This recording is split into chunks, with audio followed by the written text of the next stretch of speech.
Taniguchi, environmental activist from Japan. I give lectures about climate change all over Japan. So far in the past 3 years, I've given lectures about 1,500 times. So I decided not to have houses because I cannot go back anyways. Now people call me homeless environmental activist. Climate change is one of the biggest problems that human has ever confronted. It's causing severe impacts in front of our very eyes in our daily lives. The hurricane and heavy rain season are becoming more intense. In June 2021, the heavy rain caused record-breaking flood in Western Europe, where I was living, which left 1,300 people missing. And last summer, there was unprecedented flood ravaged in Pakistan, which affected 33 million people. Recently, I had an opportunity to talk with a man from Pakistan who works for an NGO called Hope 87. He told me there are still 9 million people left as refugees in Pakistan, and the crop price has been sharply risen, up to twice as much. The records of high low temperatures are breaking everywhere. In June 2021, 49.6 degrees Celsius hit Canada, a village called Lytton. Canada is known as the second coldest country in the world. In July 2021, 54.4 degrees Celsius hit the Death Valley in California, United States. In August 2021, 48.48 degrees Celsius hit Italy, which is the highest temperature ever recorded in Europe. These high temperatures and dry weathers are making the wildfire more intense, releasing carbon dioxide into the air more and more. And the Antarctica and the Arctic are melting down much faster than the past scientists' predictions, which could release or evaporate the bacteria and viruses which are in the glacier or permafrost, which could cause the next pandemic.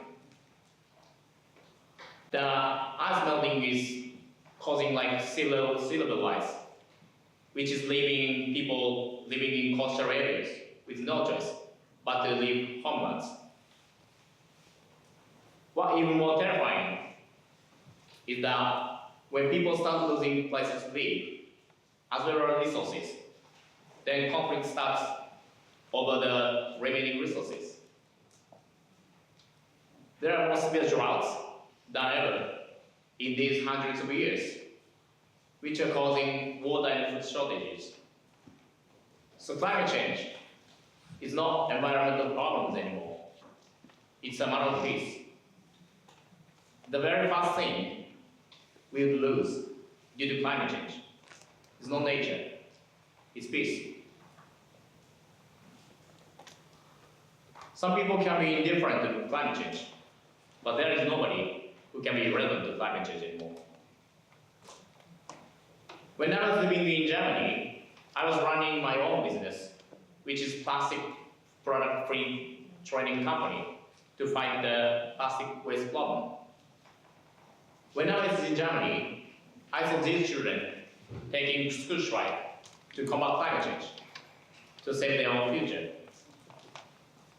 I had an opportunity to interview with a girl who was leader of the school strike, and I asked her why you don't go to school and why you are doing this activity. She told me that since we started the activity, a lot of people have asked, especially grown-ups, why don't you go to school to study for your own future? What I want the grown-ups to understand is I love to go to school, but the future they talk about does not depend on whether we study now or not.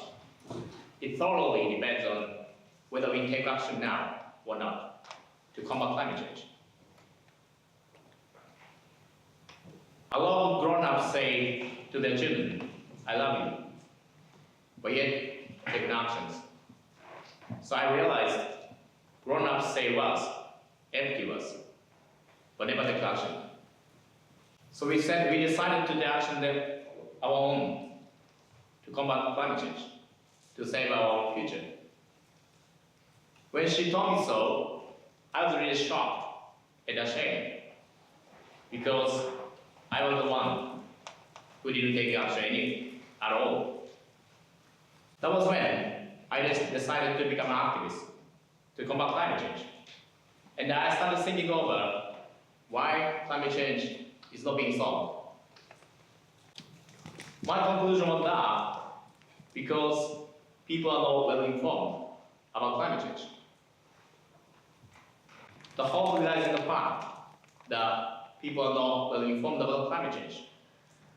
Because once people are more knowledgeable, then their behaviors will change. That is why I started to go around Japan, as well as all over the world, to educate people with the climate change.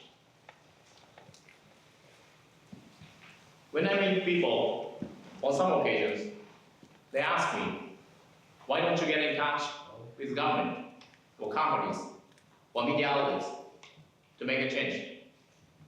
Because it may be faster. Of course, there are certainly responsibilities they should take, but I think it is time to consider who chose them to begin with.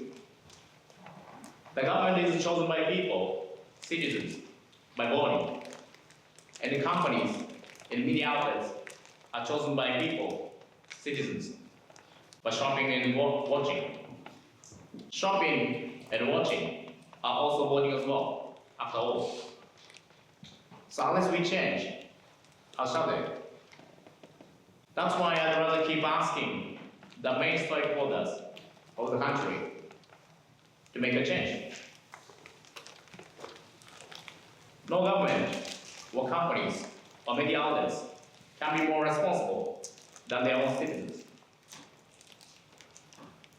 I think this is the very reality we should face now. Everybody speaks of changing world, but nobody is really willing to change themselves. From the beginning, we've got two things we cannot change, never, which are past and others. But there are also suddenly two things we can definitely change: the present and oneself. The future thoroughly depends on which we go for.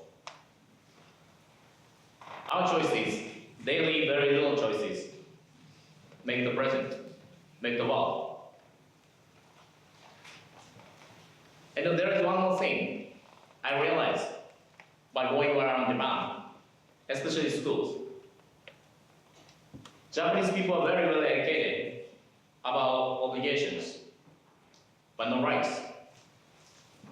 Maybe that's the reason we do not believe we can or we are allowed or we have rights to make a change. But actually we do. We do have the rights to make a change.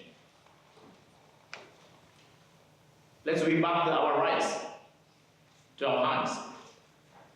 Everybody has rights and power to make a change. Nobody is too small to make a change, make a difference. And there is one dislike rule called the 3.5% rule, which is concluded by the Professor Erica Chenoweth, who works for University of Harvard. If we can be involved with 3.5% of the people, then the movement shall be promised to succeed. That's why I keep being involved with people, as many as possible, one by one. Democracy matters. Everyone matters. The real power belongs to us. Some people can be indifferent to climate change, but there is nobody who can be relevant to climate change anymore. We are the first generation to be impacted by the climate crisis, and the last generation to stop it. We are the last best hope of Earth and our beloved ones. Please imagine, one day, if we change nothing from now, our children or grandchildren shall definitely ask us, why haven't you done anything when there still was time? Would you say, I've done nothing? Or would you blame on others, saying, it was not my fault, or it can't be helped? Something like that. I don't want to do it. Let's take action so that we can proudly say, I did everything I could do. Thank you.